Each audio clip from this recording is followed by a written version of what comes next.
ఒక్కసారి కొమ్మూరి గోల్డ్ కి కాల్ చేయండి. తాకట్లో ఉన్న మీ బంగారాన్ని విడిపించి మార్కెట్ ప్రైస్ కి వాళ్ళు కొనుక్కుని మిగతా డబ్బులు మీకు ఇచ్చేస్తారు. హలో అండి, అందరికీ నమస్కారం. నేను మీ కట్టా కార్తీక్. దేవుడితో పెట్టుకున్నాం, ఎప్పుడు ఏ రూపంలో ప్రమాదం వస్తుందో తెలియని ఒక భయాందోళన ఇది వైసీపీ నాయకుల్లో కనపడుతుందా? తిరుపతి దేవస్థానంలో వైసీపీ అధికారంలో ఉన్నప్పుడు లడ్డూ ప్రసాదంలో నెయ్యి కల్తీ జరగబడింది అనేటువంటి విషయం సిట్టు విచారం రూపంలో బయటకు వచ్చిన తర్వాత, అది ప్రజలకు అర్థమైపోయిన తర్వాత, ప్రజలకు అర్థం కావటం ఒక ఎత్తు, దేవుడితో పెట్టుకున్నాము అనేటువంటి ఒక భయాందోళన వైసీపీ నాయకుల్లో చాలా క్లియర్గా కనపడుతుందా? ఈ కనపడుతుందా అనేటువంటి అనుమానానికి కారణం ఏంటంటే, నిన్న వైసీపీ కీలక నేతలు మాజీ మంత్రులు ఆర్కే రోజా, జోగి రమేష్ మాట్లాడుకుంటున్నట్టుగా ఒక వీడియో ఒకటి సోషల్ మీడియాలో వైరల్గా మారింది. ఒక్కసారి వినండి. బింకంగా మాట్లాడటం తప్ప ఆయన తప్పు చేసుకుంటూ పోతారు. జనాల్లో బాగా నేషనల్ బాగా కవర్ చేసేసింది. నేషనల్ న్యూస్ అయిపోయింది. పార్లమెంట్ లో రాజ్యసభలో మాట్లాడుతున్నాం. జనాల్లో బాగా అర్థమైంది. మళ్ళొకసారి వినండి. తప్పు చేసాం, దేవుడితో పెట్టుకున్నాం, ఏ సైడ్ నుంచి ఏం చేస్తాడో అన్న భయం అందరిలో కనిపిస్తుంది. పైకి బింకంగా మాట్లాడటం తప్ప ఆయన తప్పు చేసుకుంటూ పోతారు. జనాల్లో బాగా నేషనల్ బాగా కవర్ చేసేసింది. నేషనల్ న్యూస్ అయిపోయింది. పార్లమెంట్ లో రాజ్యసభలో మాట్లాడుతున్నాం. జనాల్లో బాగా అర్థమైంది. నిజానికి ఈ వీడియో ఇంతవరకే లీక్ అయింది. ఇది ఇంతవరకే సోషల్ మీడియాలో వైరల్గా మారింది కాబట్టి ఈ వీడియో మాత్రమే నేను చూపించగలుగుతున్నాను. అయితే ఇదే నిజమైతే, ఈ వీడియోని నిజమైతే మాత్రం వైసీపీ నాయకులు కొంత భయాందోళనలో ఉన్నట్టుగా కనపడుతూ ఉంది. వైఎస్ జగన్మోహన్ రెడ్డి గారేమో మేమే తప్పు చేయలేదని సిబిఐ క్లీన్ చిట్ ఇచ్చిందని ఆయన చెప్పుకుంటూ పోతున్నారు. నిజానికి ఏ సిబిఐ రిపోర్టు ఆయన క్లీన్ చిట్ ఇచ్చిందో, ఏ ల్యాబు ఆయన క్లీన్ చిట్ ఇచ్చిందో నాకే తెలియదు. మహా అంటే యాన్యువల్ ఫ్యాట్ గురించి సరైనటువంటి ఆధారాలు లేవు కాబట్టి నిర్ధారణ జరగలేదు, ఆధారాలతో నిర్ధారణ జరగలేదు. కానీ ఏ రిపోర్టు గురించి అయితే జగన్మోహన్ రెడ్డి గారు ప్రస్తావిస్తున్నారో, ఏ రిపోర్టు గురించి వైసీపీ నాయకులు మాట్లాడుతున్నారో, అదే రిపోర్ట్ చెప్తుంది కెమికల్ పదార్థాలతోటి ఒక కృత్రిమ పదార్థాన్ని క్రియేట్ చేసి దాన్నే నెయ్యిగా నమ్మించేసి లడ్డూల్లో కలిపారు. దాదాపు 68 లక్షల కేజీలు కలపడం జరిగింది. 20 కోట్ల లడ్డూలు తయారు చేశారు ఆ నెయ్యి అనేటువంటి రసాయన పదార్థంతో. పాలు లేకుండా, వెన్న లేకుండా కృత్రిమంగా నెయ్యిని క్రియేట్ చేశారు. కెమికల్స్ అట కొరియా నుంచి తెప్పించారట. ఇప్పుడు ఒక్కొక్క విషయం బయటకు వస్తూ ఉంది. కొరియా నుంచి కెమికల్స్ తెప్పించారట. Korea to Bholebaba dairy to Tirupati Devasthanam. ఈ విషయాలన్నీ ఒక్కొక్కటిగా వెలుగులోకి వస్తున్న తర్వాత వైసీపీలో ఒక భయాందోళన అయితే క్రియేట్ అయినట్టుగా కనపడుతూ ఉంది. ఇప్పుడు ప్రజలు కూడా ఏం చెప్తారు? యాన్యువల్ ఫ్యాట్ కలపలేదని వైసీపీ చెప్పుకుంటారు. సో ఓకే, యాన్యువల్ ఫ్యాట్ కలపలేదేమో, నిర్ధారణ కాలేదు కాబట్టి దాన్ని కలపలేదేమో.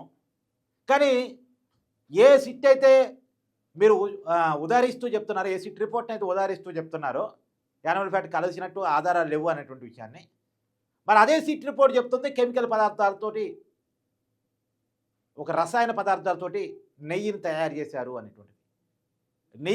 నెయ్యి కాని నెయ్యిని వాడారు, కల్తీ నెయ్యి అనకూడదు, నకిలీ నెయ్యి వాడారు. కల్తీ నెయ్యి అంటే నెయ్యిలో ఏదైనా కలిపితే కల్తీ నెయ్యి అంటారు. కానీ నెయ్యిని క్రియేట్ చేసి అదే నెయ్యి అని నమ్మిస్తే అది నకిలీ నెయ్యి అంటారు. దాదాపు 250 కోట్ల కుంభకోణం జరిగింది. మళ్ళీ ఇది తెలియక జరిగిందంటే తెలిసే జరిగింది.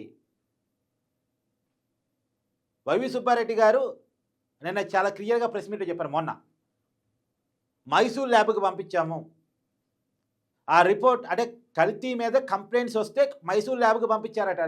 అప్పట్లోనే వైవి సుబ్బారెడ్డి గారు టీటీడీ చైర్మన్గా ఉన్నప్పుడు 2022 జూన్లో. మరి ఆ ల్యాబ్ రిపోర్టు విషయంలో చర్యలు తీసుకున్నారా లేదా నాకు తెలియదు అన్నాడు.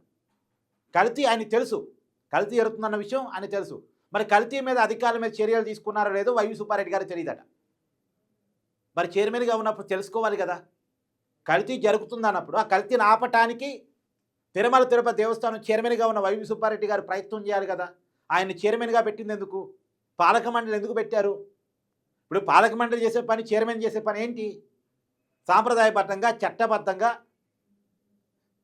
అక్కడ అన్నీ నడిపించడమే కదా కార్యక్రమాలన్నీ కూడా. మరి సాంప్రదాయాలకు విరుద్ధంగా, చట్ట విరుద్ధంగా, తిరుపతి దేవస్థానం నిబంధనలకు విరుద్ధంగా నెయ్యి కాని నెయ్యిని కల్తీ నెయ్యిని నకిలీ నెయ్యిని కలిపి తయారు చేస్తుంటే అది వైవి సుబ్బారెడ్డి గారి దృష్టికి వచ్చిన తర్వాత కూడా ఆగలేదు అంటే దీన్ని ఏమనుకోవాలి? ఆయన దృష్టికి వచ్చిన తర్వాత కూడా ఆగలేదు అంటే ఏమనుకోవాలి? అంటే ఇది ప్లాన్ ప్రకారం చేశారనుకోవాలా? చంద్రబాబు నాయుడు గారు అనుమాన పడ్డట్టు హిందువుల మీద జరిగిన దాడి అనుకోవాలా? ఎందుకంటే ఇక్కడ చాలా క్లియర్ అండి. ఇప్పుడు ఏఆర్ డైరీకి టెండర్ చెప్పడం కోసం తిరుపతి దేవస్థానం మార్చడం ఏందండి? నిబంధనలు మార్చడం ఏందండి? అసలు నిబంధనలు మార్చి మరి ఏఆర్ డైరీకి ఇవ్వాల్సిన అవసరం ఏముంది? నిబంధన ప్రకారం ఎవరికి టెండర్ వస్తే వాళ్ళకి ఇవ్వాలి. నిబంధన ప్రకారం ఎవరు తక్కువ కోడ్ చేసి ఎల్వన్గా ఉంటే నెయ్యి తక్కువ సప్లై చేస్తూ నిబంధనలకు అనుగుణంగా అంటే వాళ్ళకి ఇవ్వాలి. కానీ నిబంధనలు మార్చి మరి ఒకరికి ఇవ్వటం ఏంటి? పాల సేకరణ కెపాసిటీ లేని వాడికి నెయ్యి ఇవ్వటం ఏంటి? అసలు నెయ్యి సరఫరా ఇవ్వటం ఏంటి? 4 లక్షల పాల సేకరణ కెపాసిటీ ఉన్న నిబంధన ఎత్తివేసి 250 కోట్ల టర్న్ ఓవర్ అన్న కంపెనీకి టెండర్ చెప్పాలనే నిబంధన ఏమో మార్చేసి 150 కోట్లుగా దాన్ని మార్చేసి ఏఆర్ డైరీకి అప్పచెప్పాల్సిన అవసరం ఉంది. అంటే ముందే తెలుసు, తప్పుకి ముందే పునాదేశారు. పాల సేకరణ లేని వాడికి నెయ్యి సప్లై చేయమని ఆర్డర్ ఇవ్వటం అంటే వాడు ఎలాంటి నెయ్యి సప్లై చేస్తాడో వీళ్ళకి ముందే తెలుసా? ఇక్కడ క్లియర్ కట్ అనుమానం మనకు అది వ్యక్తమవుతూ ఉంది. అంటే ఇక్కడ అనుమానం వస్తుంది, ఇది హిందువుల మీద జరిగిన కుట్ర అనేది. ఎందుకంటే ముందు తెలిసి చెప్పారు, వాళ్ళ దగ్గర పాలు లేవు, పాల సేకరణ లేదు. పాల సేకరణ లేనోడికి 250 కోట్ల టర్న్ ఓవర్ లేనోడికి నెయ్యి అప్పచెప్తున్నారు అంటే వాడు ఎలాంటి నెయ్యి సప్లై చేస్తాడో ముందే అంచనా ఉండి అప్పచెప్తున్నారు అంటే నువ్వు ఏదన్నా సప్లై చేసుకో మేము ఓకే చేస్తాం అన్నట్టుగా ఉంది కదా. నువ్వు ఏదైనా సప్లై చేసుకో మేము ఓకే చేస్తాం. భక్తుల మనోభావాలే కాదండి, ప్రాణాలతో కూడా ఆడుకున్నారు. భక్తుల మనోభావాలతో మాత్రమే కాదు, ప్రాణాలతో కూడా ఆడుకున్నారు. సో ఏది ఏమైనా ఒక దారుణమైనటువంటి విషయాలు ఒక్కొక్కటిగా వెలుగులోకి వస్తున్నాయి. వైసీపీ నాయకులు కూడా భయాందోళనలో ఉన్నట్టుగా ఈ వీడియో ఒక్కసారి మనం తప్పు చేసాం, దేవుడితో పెట్టుకున్నాం, ఏ సైడ్ నుంచి వెంకటేశ్వర ఏం చేస్తాడో అన్న భయం అందరిలో కనిపిస్తుంది. పైకి బింకంగా మాట్లాడుతాం తప్ప ఆయన తప్పు చేసుకుంటూ పోతారు. జనాల్లో బాగా నేషనల్ లో బాగా కవర్ చేసేసింది, నేషనల్ న్యూస్ అయిపోయింది, పార్లమెంట్ లో రాజ్యసభలో మాట్లాడుతున్నాం. జనాల్లో బాగా అర్థమైంది. యా, దీని మీద మీ ఒపీనియన్ కూడా తెలియజేసేటువంటి ప్రయత్నం చేయండి. Thank you.